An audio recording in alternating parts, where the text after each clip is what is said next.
الكريم وبارك وسلم صلاة وسلاما عليك يا رسول الله صلى الله تعالى عليه وسلم.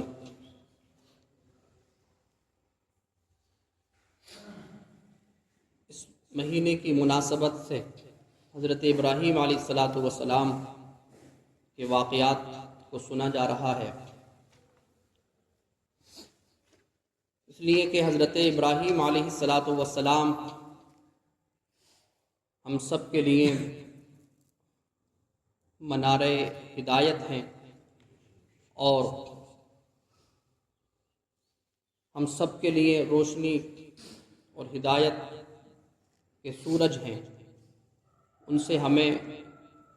ایمانی روشنی اور اسلامی حرارت نصیب ہوتی ہے. حضرت ابراہیم علیہ السلام کی زندگی کے اندر اللہ تبارک و تعالی نے ہم سب کے لیے نمونے رکھے ہیں، اور نمونہ ہم ان کو اسی وقت بنا سکتے ہیں جب وہ ان کی زندگی کے کارنامے اور ان کی عادات و اطوار ہمارے سامنے ہو، ہم نے ان کو پڑھ رکھا ہو، ان کی زندگی کو سن رکھا ہو، تو تبھی ان کی زندگی سے واعظ، نصیحت اور سبق حاصل کر سکتے ہیں، اور ان کی زندگی کی طرح ہم اپنی زندگی گزارنے کی کوشش کر سکتے ہیں. یہ مہینہ حضرت ابراہیم علیہ السلام کی یاد کو تازہ کرنے والا ہے، ان کی قربانیوں کو تازہ کرنے والا ہے، ان کی وفاؤں کو، ان کی محبتوں کو، جو اللہ کے لیے ان کی وفائیں تھیں، ان کی محبتیں تھیں، اور جو سب کچھ انہوں نے اللہ کی محبت میں فنا کیا، اللہ کی احسن طریقے سے نہایت توجہ اور اہتمام کے ساتھ انہوں نے اللہ تبارک و تعالیٰ کی عبادت و ریاضت کی، اس کی ہمیں یاد دلاتا ہے. تو ہونا یہ چاہیے کہ اس ماہ مبارک میں ہمارے ذہن و دماغ میں بس حضرت ابراہیم بسے ہوئے ہوں، حضرت ابراہیم علیہ السلام کی سیرت اور ان کی زندگی ہمارے ذہن و فکر میں ہو، ان کے چرچے ہوں، ان کا ذکر ہو، اور گھروں میں نہ صحیح تو کم از کم ہم فجر کے بعد ہی یہاں پہ آ کر کے ان کا ذکر سنیں، اور ان کی جو سیرت ہے اور اللہ تبارک و تعالی نے جو واقعات قرآن مجید میں ذکر فرمائے ہیں، ہم انہی واقعات کو سن لیں تاکہ ان سے دلی لگاؤ ہو جائے، دلی محبت ہو جائے. اللہ تبارک و تعالی نے جو ان کو فضیلتیں، مرتبے اور بلندیاں عطا فرمائی، ان سے بھی ذوق و شوق بڑھتا ہے. جب کسی انسان کے بارے میں ہم سنتے ہیں کہ ان کو اتنا بڑا عہدہ ملا ہوا ہے، ان کے پاس اتنی فضیلتیں ہیں، تو پھر دل اسی کی طرف کھنچتا ہے، اور پھر اس کی نقل کی، اس کی اتباع کی بھی کوشش انسان کرتا ہے، پھر اس کو اپنا آئیڈیل بنانے کی کوشش کرتا ہے. تو اس لیے بار بار اس مہینے کے شروع ہونے سے پہلے ہی حضرت ابراہیم کا ذکر شروع کر دیا گیا تھا تاکہ ہمارے دل ان کی محبتوں سے بھر جائیں، اور ہم ان کو پھر پورے سال ان کو فالو کریں، ان کو ہم اپنا آئیڈیل بنائیں. جب اس مہینے کے اندر سنیں گے تو پورا سال کچھ نہ کچھ ان سے ہم ان کی زندگی سے سیکھنے کی کوشش کریں گے. تو ہمارے بچوں میں، نوجوانوں میں، بزرگوں میں یہ ان کے واقعات تازہ ہوں، اس لیے یہ بیانات شروع کیے گئے. آج جو بیان ان کی زندگی کا رکھنا ہے وہ ہے کہ جو انہوں نے معبودان باطلہ کے ساتھ اپنی نفرت کا اظہار کیا تھا. آپ نے اس سے پہلے کئی مرتبہ سن لیا کہ ان کے اندر اللہ تبارک و تعالیٰ کے منکرین کے ساتھ، اللہ کے انکار کرنے والوں کے ساتھ، اور جو اللہ کو چھوڑ کر کے غیروں کی جو عبادت کرتے تھے، ان کے دلوں میں غیروں کی عبادت کرتے تھے، اللہ کے ساتھ شریک ٹھہرانے والے تھے، تو ان کی طرف سے ان کے دل میں نہایت نفرت تھی. حضرت ابراہیم علیہ السلام کے دل میں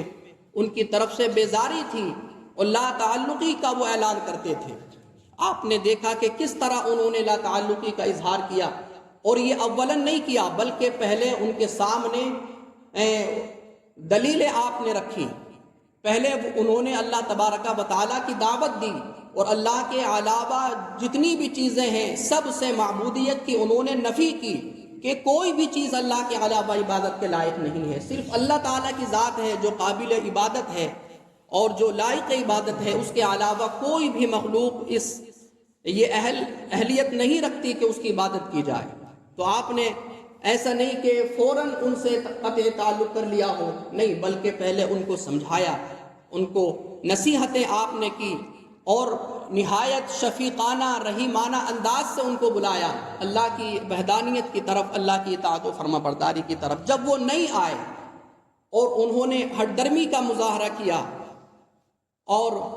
انہوں نے آپ کی دعوت کو قبول نہیں کیا، ہر طرح سے آپ نے سمجھایا لیکن وہ نہیں مانے، تب آپ نے ان سے قطع تعلق کا اظہار کیا، برات کا اظہار کیا اور ان سے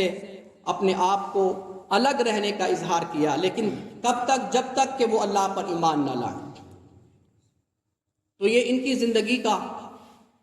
انوکھا باب ہے، اللہ تبارک و تعالیٰ اس کو بار بار ذکر فرماتا ہے، اور اس سے بھی ہمیں ایک سیکھ ملتی ہے۔ وہ یہ سیکھ ملتی ہے کہ ہمارے دل میں بھی محض اللہ تبارک و تعالیٰ کی محبت ہو، اس کے محبوب بندوں کی محبت ہو، جو اس کی عبادت کرنے والے ہیں ان کی محبت ہو، اور جو اللہ کے منکر ہیں اور جو اللہ کے ساتھ شریک ٹھہرانے والے ہیں ان کی محبت کا دل کے اندر ذرہ برابر بھی گوشہ نہیں ہونا چاہیے۔ تو انہوں نے اپنے چچا آذر کے سامنے واعظ و نصیحت کی اور تبلیغ کی، اس کے بعد قوم کے سامنے بھی آپ نے اسی بات کو رکھا۔ اس کو اللہ تبارک و تعالیٰ نے یہاں ارشاد فرمایا ہے، وَلَقَدْ آتَيْنَا إِبْرَاهِيمَ رُشْدَهُ مِنْ قَبْلُ وَكُنَّا بِهِ عَالِمِينَ، اور ہم نے ابراہیم کو رشد و ہدایت عطا کی، من قبل وَكُنَّا بِهِ عَالِمِينَ، ان سے پہلے، اور ہم اس کو جاننے والوں میں سے ہیں۔ اذ قال لأبیہ وقومہ، اور آپ وہ واقعہ بھی ان کے سامنے رکھیں کہ جب حضرت ابراہیم علیہ السلام نے اپنے عرفی باپ سے کہا، وقومہ، اور اس کی قوم سے کہا، ما هذه التماثیل، یہ کیا تصویریں ہیں اور یہ کس طرح کے عجیب و غریب خاکے ہیں، التی انتم لہا عاکفون، کہ جن کے پاس تم آ کے ٹھہرتے ہو، جن کی تم عبادتیں کرتے ہو۔ یہ کتنی حقیر و ذلیل یہ تمہاری حرکت ہے۔ یہ ان کی اہانت کے لیے یہ جملہ تھا، ما هذه التماثیل التی انتم لہا عاکفون، قالوا وجدنا آباءنا لہا عابدین، تو سامنے سے قوم نے کہا کہ ہم نے ان کی عبادتیں کرتے ہوئے اپنے آباء و اجداد کو پایا ہے۔ آپ نے سوال کیا کہ ان کی کیوں عبادتیں کرتے ہو؟ یہ قابل عبادت نہیں تو ان کے پاس اور کوئی تو عقلی جواب نہیں تھا، بلکہ ایک پرانا جو ان کا رویہ رہا ہے اور جواب رہا ساری امتوں کا جو مشرک تھی اور کافر تھی، ان کا یہی جواب ہوتا تھا کہ ہم نے اپنے باپ داداؤں کو ان کی عبادت کرتے ہوئے دیکھا ہے تو ہم بھی اسی طرح ان کی عبادت کر رہے ہیں۔ تو آپ نے ان کو سمجھایا، قال لقد کنتم انتم وآباؤکم فی ضلال مبین، آپ نے ارشاد فرمایا کہ حقیقتاً تم اور تمہارے آباء و اجداد بھی کھلی ہوئی گمراہی میں تھے۔ ایسا نہیں کہ اگر کوئی برا کام، برا فعل، بری عادت اگر پہلے سے چلی آ رہی ہو تو اسی پر قائم رہا جائے، اگر کوئی بری عادت پنپ رہی ہے اور بری رسم پڑ گئی ہے تو اس کو ختم کرنا چاہیے۔ یہ اس رسم کے اچھے ہونے کی دلیل نہیں ہے جو تم دلیل دے رہے ہو کہ ہم نے اپنے آباء و اجداد کو ان کی عبادت کرتے ہوئے دیکھا ہے۔ آپ نے فرمایا کہ مخلوق کی عبادت کرنا یہ تو کھلی ہوئی گمراہی ہے، یہ تو کھلی بے وقوفی ہے، کوئی ڈھکی چھپی یہ بات نہیں ہے۔ اپنے ہی تراشے ہوئے کو معبود بنا لینا اور اپنی ہی بنائی ہوئی مخلوق کو قابل عبادت ٹھہرا لینا، یہ بڑی بے وقوفی ہے اور کھلی گمراہی ہے۔ تو آپ نے ان کا رد فرمایا لیکن ادھر سے جواب یہ ملا، قالوا اجئتنا بالحق، انہوں نے کہا کہ کیا تم ہمارے پاس حق لے کر کے آؤ گے، حق ہمیں دکھاؤ گے، ام انت من اللاعبین، یا تم ہم سے کھلواڑ کر رہے ہو؟ تو آپ نے ارشاد فرمایا کہ میں تم سے کھلواڑ نہیں کر رہا ہوں، بلکہ مجھے اللہ تبارک و تعالیٰ نے حق عطا فرمایا ہے،